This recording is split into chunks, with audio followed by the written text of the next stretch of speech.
All right, ready for a deep dive? We're looking into Blackstone's latest earnings call, Q4 2024. Lot to cover. Record earnings, infrastructure, and what's going on with real estate. Stick around, though, because this is not financial advice trade idea. Should be fun. Blackstone's doing incredibly well. Interesting to see how their portfolio and their moves in infrastructure, credit, insurance, all of that are playing out. Yeah, for sure.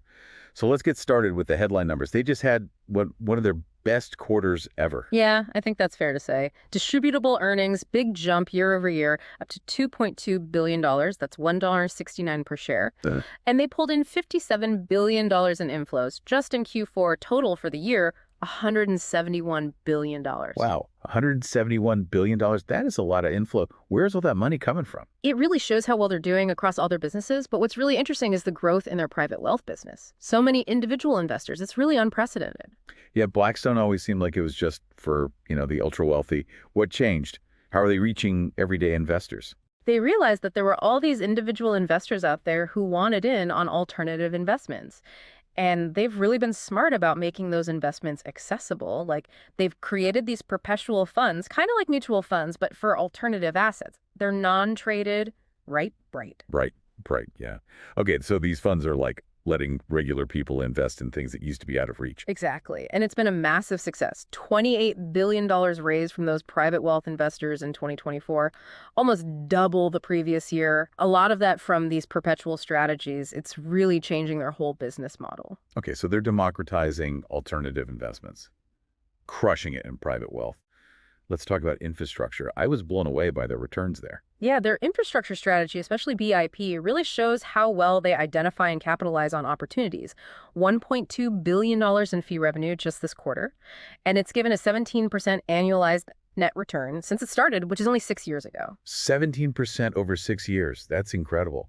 Yeah. What's their secret? How are they getting such amazing returns on infrastructure? Well, it's a few things. They saw this gap in the market, brought in the best people to lead the strategy, and used what Blackstone already does well. So it all came together. Really shows their vision. So they saw an opportunity, got the right team, and just went for it. Yeah. What kind of infrastructure are we even talking about here? What are they investing in? Think digital infrastructure, energy, transportation, things like data centers, renewable energy projects, pipelines, toll roads, ports, the stuff that makes the economy work, stuff that's going to be around for a long time. Not your typical stocks and bonds, then. These are big things that just generate steady cash flow. Yeah, exactly. And that's the appeal. It's a way to diversify. Could even be a hedge against inflation, which is a big worry for a lot of investors right now. And they're not just in the U.S., right? This is global. Global, yeah. Yeah. Blackstone's doing infrastructure projects everywhere, U.S., Europe, Asia, and they're really just getting started. They see a huge opportunity for growth. Okay, so infrastructure's going great. They deployed a lot of capital this year, too. Why so aggressive? They deployed $134 billion. In 2024, that's 81% higher than last year. It really shows the opportunity they're seeing and how confident they are in the market. $134 billion. That's wild. They must be seeing some incredible opportunities out there. They are. There are a few things driving this. So first, the U.S. economy, even though there are some problems, still pretty healthy, good opportunities to invest. Then you have financing conditions, very favorable right now, makes it cheaper to buy assets. Healthy U.S. economy and cheap debt. Mm-hmm. Cheap debt. It's a good combo. Mm-hmm. What's the third factor? Well, Blackstone thinks regulations are going to get a little looser, become more business friendly, which could really boost the economy. They're getting ready for that. Interesting. So playing the long game, Mm-hmm. getting ahead of the curve. So with all this capital, what are they buying? All sorts of things. Fast-growing businesses like Jersey Mike's, massive real estate deals in Tokyo. Wait, Jersey Mike's, the sandwich place. Yep. They see value in well-run businesses, ones with strong brands and potential to grow. They probably think they can expand Jersey Mike's even more. So not just traditional investments then. They're looking all over for opportunities. Exactly. They want businesses with good fundamentals and growth potential, no matter what the industry is or where they are. It's really interesting. Shows how adaptable they are and how well they understand the market. Okay, so we've covered their awesome earnings, the private wealth explosion, infrastructure going crazy, and they're spending everywhere. Seriously, they're doing so well. They really are. Blackstone is a major force in alternative investing. Gotta watch them. For sure. Now, what about credit and insurance? They talked about that on their earnings call, too. Yeah, that part of their business is doing really well. For example, their private credit platform, it's managing $450 billion across all kinds of sectors. $450 billion Uh-huh. in private credit. That has to be one of the biggest in the world. It is. And the money flowing into it, over $100 billion in 2024, shows investors are really confident in them. They clearly believe Blackstone can make money in private credit. I'm not that familiar with private credit. Can you explain what it is and why it's so popular? Basically, it's lending money to companies that aren't publicly traded. So instead of buying bonds on the market, you're loaning directly to companies or buying loans from other lenders. So like being a private banker for businesses, but way bigger. Yeah, that's a good way to think about it. The big draw is that you can get higher returns than you would with bonds or other fixed income stuff. Higher returns, yeah, always popular, especially with interest rates being so low. But isn't it riskier? It can be, but Blackstone's been doing this for a long time. They're very successful, really know what they're doing, and they're careful about who they lend to. It's not just giving money to anyone who asks. So they do their homework before making any private credit investments? Okay, that makes sense. But they're not just doing those high-risk, high-reward loans, right? Right. You're right. They've been doing more in investment-grade private credit, which is lower risk. So they have different options for different investors. Interesting. So they're all over private credit from high risk to pretty conservative. Where's the interest for that investment grade stuff coming from? Insurance companies. Insurance companies. Why? Well, insurance companies have to invest the premiums they collect to make money and meet their obligations. They usually invest a lot in investment-grade bonds because they're safe and stable. Yeah, but bonds haven't been paying much lately. Exactly. So insurance companies need other options, something that gives them better returns without being too risky. And Blackstone is perfect for that. So Blackstone is giving them a way to get higher returns, but within their comfort zone. Right. Blackstone created these investment-grade private credit offerings specifically for insurance companies, and it's been working really well. That segment's grown to almost $230 billion, 19% increase just since last year. Wow, so they're getting a lot of business from insurance companies, helping them make more money. Pretty clever. It is. And because Blackstone is just an asset manager, they don't have the same restrictions as regular insurance companies. Gives them a lot more flexibility. Okay, so we've got private credit, both the riskier and more conservative kind, and Blackstone's doing great with insurance companies. What about real estate? Wasn't 2024 a rough year for that? It was pretty volatile, yeah, especially in Q4. Rising treasury yields and the strong dollar made returns go down. Kind of a tough time for the whole sector. Right, because capital got more expensive. But didn't Blackstone say they were still optimistic about real estate in the long run? And they put billions into it this year, right? They did. And they're still positive about the long term. But as we said, the higher cost of capital did hurt returns in the short term. Yeah, we talked about that. So it was more of a general market thing, not a Blackstone problem. Exactly. It hit the whole industry. Blackstone wasn't immune to it. Okay, that makes sense. Real estate had some issues then, but it sounds more temporary than anything else. Yeah, it does. It does. Blackstone had a really strong performance overall, but there was one area that did struggle a bit, their real estate business. Particularly their equity-oriented funds. Those saw a decline in Q4. Really? I thought they were positive about real estate long term. They put a lot of money into it this year, right? They did, yeah. And their long-term view is still positive. But remember, we talked about those rising treasury yields and the strong dollar. That had a short-term impact. Right. Hurt real estate returns. Oh, right, that higher cost of capital thing. So this is more like a market-wide issue, not specific to Blackstone. Yeah, exactly. The whole sector was impacted. Blackstone wasn't going to escape that. Okay, that makes sense. So real estate took a hit, but it seems like it's more of a blip than a real problem. Anything else they were worried about this quarter?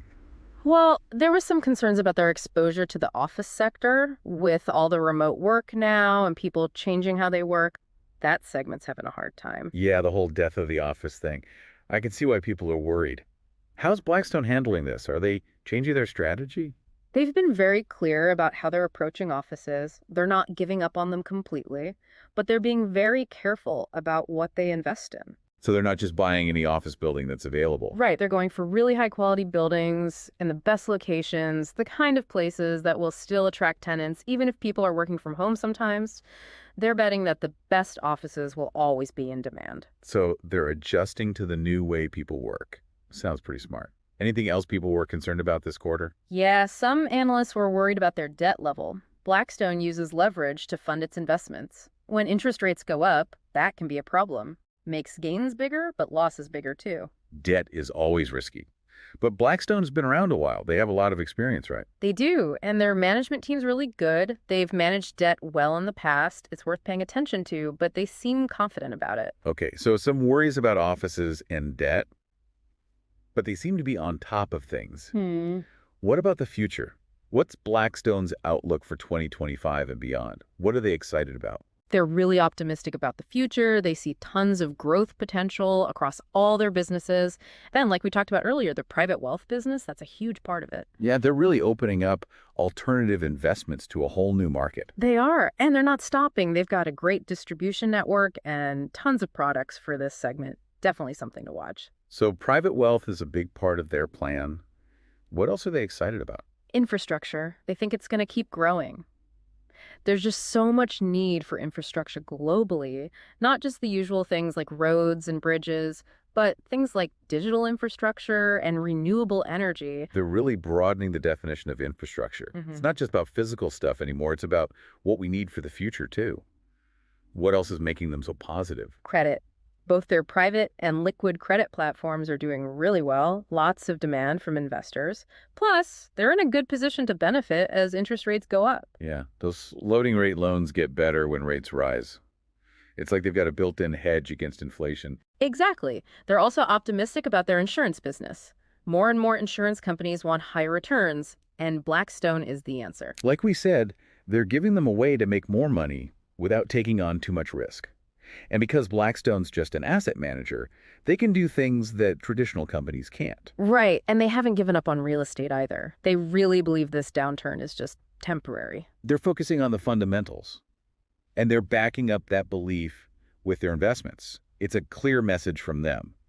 But with all this optimism, are they worried about a recession at all? How are they preparing for a potential downturn? Well, nobody can completely avoid economic cycles, but Blackstone seems to be pretty confident. What makes them so confident? How are they getting ready for a possible recession? First, their portfolio is super diversified. They're not too exposed to any one sector or region, so that protects them from economic shocks. So if one part of the economy goes down, they have other areas to keep them going. Makes sense. Yeah, diversification is key. They also have a strong balance sheet. Plenty of cash and access to more if they need it. So they can handle a rough patch. And maybe even take advantage of opportunities that come up. Right.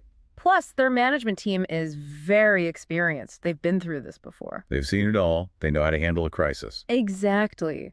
They're not freaking out about a recession. They're preparing for it. And they think they'll come out even stronger on the other side. Okay, so they're aware of the risks, but they're actively managing those risks. And they're focused on the long term. It's impressive. It is. They're not just hoping for the best. They're getting ready for anything. They're adapting. Now, before we get to our final, this is not financial advice trade idea, there's something else I think is important about Blackstone. Their commitment to sustainability. That's a good point. Sustainability is a big deal these days. How are they incorporating that? They've been really proactive about ESG, environmental, social, and governance factors. They're including those in their investment decisions because they know sustainability isn't just good for the planet, it's good for business too. So it's not just about making money, it's about making a positive impact too. Are they doing anything specific? Setting goals? Changing how they do things? Yeah, they've set some ambitious goals to reduce their carbon footprint, for example. And they're putting a lot of money into renewable energy and sustainable businesses. It's not just talk, they're backing it up with action. So real steps to make their business more sustainable. Are they also looking at ESG factors when they're evaluating investments? Oh, absolutely. They're looking at the environmental and social impact very carefully before they make any decisions. That's good to hear. So they're really thinking holistically about the long-term consequences. Absolutely. They believe that sustainability is key to creating value over the long term. Makes sense. Sustainable companies are more likely to be successful in the long run. It's something all investors should be paying attention to. Blackstone's proving that you can be profitable and sustainable. It's a great example for other companies to follow. Okay, so Blackstone is doing well financially. They're innovative. They're thinking long-term. And they're committed to sustainability. Pretty impressive. Now for our final segment. Let's have some fun. Brainstorm another trade idea inspired by what we've learned about Blackstone today. Something outrageous, but plausible. All right, let's get creative. So we know Blackstone likes the Sun Belt and logistics, right? Instead of just REITs, what if we go further and invest in companies that directly benefit from these trends? Okay, I like where you're going with this. Give me an example. What about a home builder that focuses on the Sun Belt? Lots of people moving there, not enough housing. A good home builder could do really well. Solid play. They're tapping into those big demographic shifts. What about logistics? E-commerce is booming, so a company that does last mile delivery could be a good bet. People want their stuff fast, and that's only going to get more important. True. We see those delivery trucks everywhere. What else? Maybe a company that makes packaging materials, essential for e-commerce. Demand will probably keep going up as more people shop online. I like it. Thinking outside the box, connecting these trends to specific companies. And of course, this is all hypothetical, just for fun. Absolutely. This is not financial advice. It's just showing how you can apply Blackstone's insights to come up with potential strategies. Exactly. It's about understanding the big picture and finding companies that are well positioned to succeed. This has been a great deep dive. It's amazing to see how Blackstone has built such a successful and diverse business. What impressed you the most? Honestly, their focus on innovation, they're never satisfied with the status quo, always looking for ways to grow and change, whether it's private wealth, infrastructure, or finding solutions for insurance companies. They're really pushing the limits of what's possible in alternative investing. Yeah, I agree completely. They're willing to take risks, always trying to stay ahead of the curve. That's what's made them so successful, and that's what makes them so interesting to follow. It's pretty inspiring, actually. A company that embraces change and always looks for new opportunities to grow and have a positive impact. All right, so that's Blackstone's Q4. Really interesting conversation. It was great to break down their performance, strategy, and outlook with you. Yeah, my pleasure. We covered a lot. Their earnings, their private wealth approach, their infrastructure bets, and their commitment to sustainability. It's really been a journey into the world of alternative investments. It really has. Blackstone is changing the game, pushing the boundaries of what's possible in finance. Totally agree. And on that note, we'll wrap it up for today. We'll see you next time for another deep dive. Until then, keep learning, keep investing, and keep exploring the exciting world of finance. Thanks for being here. Thanks for having me. Yeah, it really has. It's amazing how they've kept this momentum going, even with everything going on in the market. It is. They adapt. They think ahead. That's what makes them so interesting. They're not just reacting. They're anticipating, and getting ready for what's next. Yeah, exactly. Long game. And their bets are paying off. But it's not just about making money. It's about doing it responsibly. That's becoming more and more important to investors. That's true. Their ESG focus is impressive. It's a core part of what they do, not just something they're doing because they have to. Exactly. They're thinking about the impact of their investments, the environment, social issues. They're setting goals, putting money into companies that share their values. It's not just about returns, it's about the big picture. And that commitment to ESG is going to be even more important going forward. Investors care about this stuff. And Blackstone gets it. They do. It's not just about keeping investors happy. It's about building a sustainable business, something that's good for the long term. Right. Doing well by doing good. And Blackstone's showing that you can do both. Absolutely. It's great to see a company that cares about profits and sustainability. They're proving it doesn't have to be one or the other. Okay, so we've covered a lot today. Blackstone's earnings, their strategy, their sustainability efforts. It's been a fascinating look at a company that's changing finance. It has. Blackstone is innovative and dynamic, definitely worth keeping an eye on. What they're doing, what they're thinking, it's valuable for anyone who's interested in investing or the future of finance in general. Couldn't agree more. Well, that's our deep dive for today. We've analyzed their performance, looked at their strategies, and talked about what's ahead for them. It's been a really great discussion. It has, and it reminds us that finance is always changing. New challenges, new opportunities. Exactly. So until next time, keep learning, keep investing, and keep exploring. Thanks for joining us.